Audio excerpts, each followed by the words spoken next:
घने अंधेरे जंगल, पेड़ की टहनी टेढ़ी मेढ़ी शाखाओं हवा के साथ ऐसी हिलती जा रही थी जैसे किसी अनजान खतरे की चेतावनी दे रही हो। दूर कहीं उल्लू की आवाज़ गूंज रही थी और जमीन पर फैली धुंध रास्तों को निगलती जा रही थी। उस भयानक रास्ते में राजा विक्रम आदित्य अपने हाथ में तलवार लिए तेज कदमों से शमशान की ओर बढ़ते जा रहे थे। उनके चेहरे पर डर का नामो निशान नहीं था। उन्हें पता था कि आज फिर उन्हें उसी पेड़ से बेताल को उतारकर योगी के पास। शमशान के बीचों बीच एक सूखा पेड़ खड़ा था। उसकी सबसे ऊंची शाखा पर उल्टा लटका हुआ था बेताल।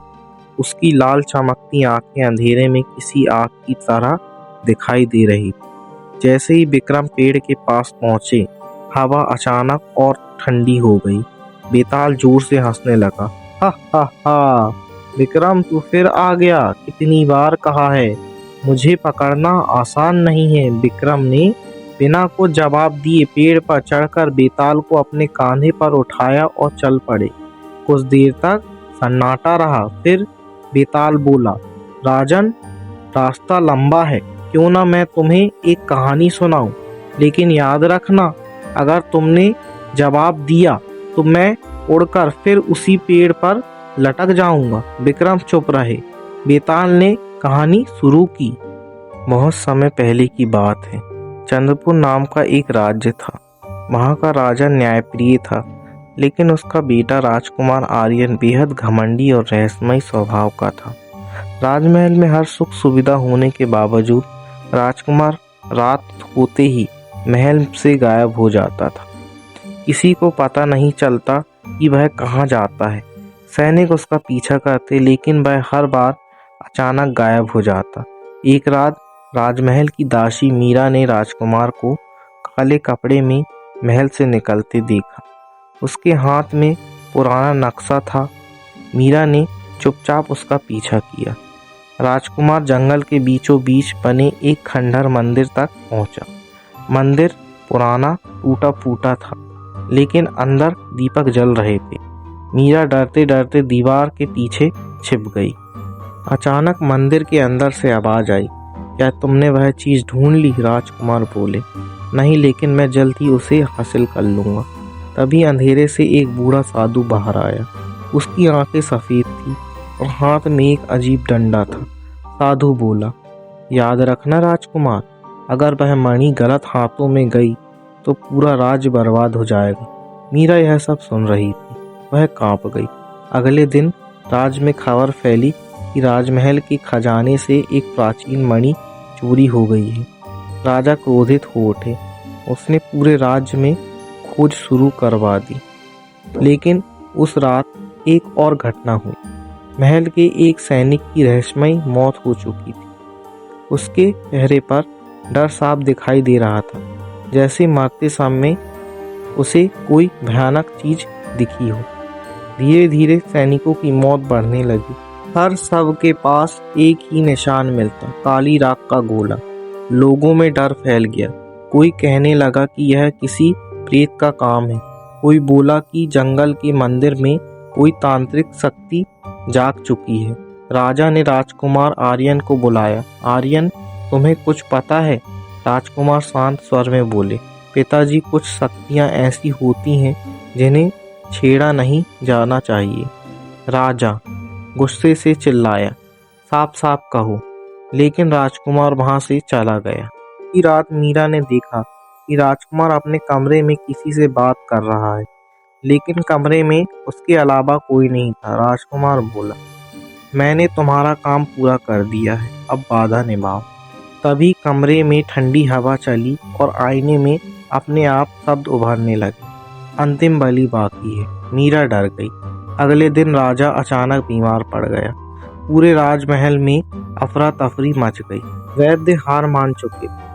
राजा लगातार एक ही बात दोहरा रहा था, उसे मत आने दो, वह सबको मार देगा। राजकुमार पूरी रात महल की छत पर खड़ा रहा। उसकी आंखों में डर था। आधी रात को महल की घंटियां अपने आप बजने लगी। सैनिक दौड़ते हुए राज दरबार पहुंचे। वहां फर्श पर काली राख से वही गोला निशान बना हुआ था और उसके बीचों बीच पड़ी थी चोरी की हुई मणि। लेकिन इस बार उनके पास खून से लिखा हुआ संदेश था। अगली सुबह सूरज नहीं उगेगा। पूरा राज्य दहशत में डूब गया। उस रात राजकुमार अकेले जंगल के मंदिर पहुंच गए। वहां जोर से चिल्लाया, मैंने सब कर दिया है, अब मेरे पिता को छोड़ दो। अचानक मंदिर की मूर्ति के पीछे से वही बूढ़ा साधु बाहर आया, लेकिन इस बार उसका चेहरा बदला हुआ था। उसकी आंखें लाल थी और उसके पैरों की परछाई नहीं थी। साधु बोला, तूने मणि तो ला दी, लेकिन सौदा अभी पूरा नहीं हुआ। राजकुमार पीछे हटने लगे। तुमने कहा था मेरे राज्य को बचा लोगी। साधु हंसा। मैंने कहा था अगर तू अंतिम बलि दे देगा तो। तभी मंदिर के पीछे से मीरा बाहर आई। राजकुमार चौंक गया। तुम यहाँ क्या कर रही हो? मीरा बोली, मैं सब जान चुकी हूँ। यह साधु इंसान नहीं, एक पिशाच है। अचानक मंदिर के दरवाजे अपने आप बंद होने लगे।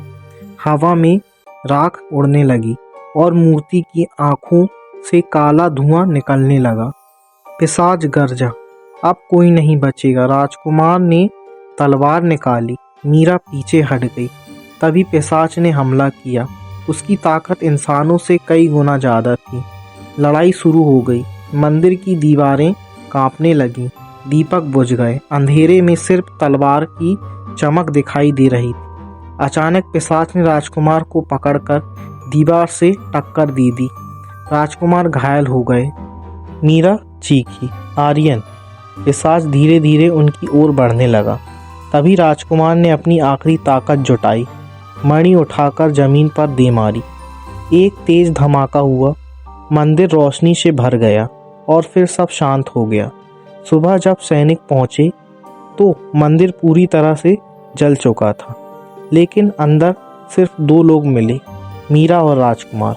पिशाच गायब था। राजा भी अचानक ठीक हो गया। राज्य में फिर से शांति लौट आई।